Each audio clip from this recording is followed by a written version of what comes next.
lalaki, tapos lumuhod ako sa harapan, tapos face on the ground. Tapos sabi sa akin, kung ang katapusan ng buwan is 29, 10 pa lang, end na. Tapos bumalik sila doon sa may light.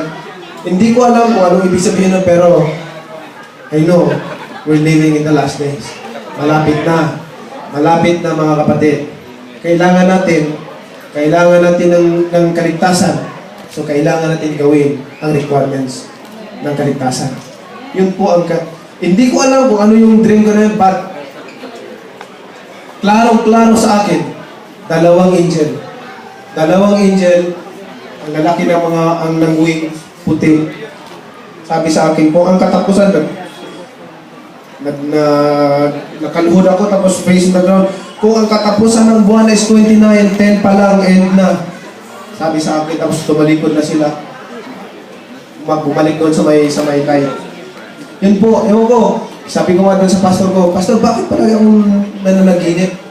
Nanaginip din ako. Alam niyo yung nangyari doon sa bago yung Yolanda? Bago yung Yolanda, yung, di ba, naglingkol sa Bohol at sa Cebu, maraming namatay din. After that, nag-dream po ako na pinakita sa akin. Ito ang pinakita sa akin. Mga tao, sa dream ko ha, mga tao kawawa, nakaupo lang sila sa ground. Nakaupo sila sa ground, tapos naghihintay sila ng speaker. Tapos nakaganon sila. Tapos sabi sa akin, nakita mo itong mga tao na ito, pumunta ka doon, sabihin mo sa kanila na mag-repent.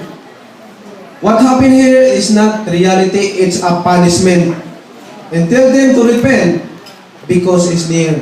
And preach Mark 13 and Luke 13. I-preach ko raw yung Mark 13 at saka Luke 13. Yun po ang message. So, sabi ko sa panaginip ko, ano kaya yung panaginip ko na yun? So, after that, kinabukasan, sabi ko,